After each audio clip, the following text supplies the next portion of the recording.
I'm Angela Ladd. I'm a third-year member of Team 5843 FLIRB, and today we are at the Blue Water practice field for our open house. This is an amazing opportunity for all of the Blue Water teams. This is something that we didn't really have before, a permanent space that we can all practice at whenever we want. And I cannot express how thankful we are to Chris Walbank and PJ Walbank's building to give us this space. He offered up, hey, what happens if you had a practice space?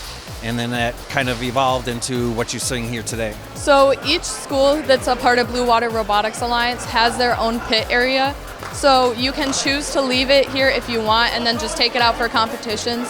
Some teams mainly practice here, and then other teams like Port Huron have their own field that they can set up at their school.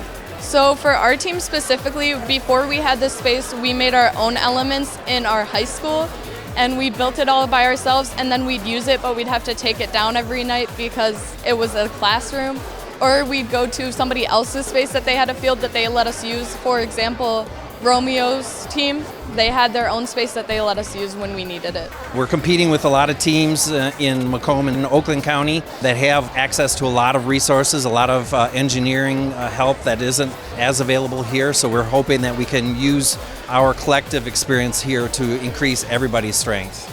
I do think it's really important how much this space has brought the Blue Water Area Robotic Alliance together. It gives us a chance for us all to mingle more.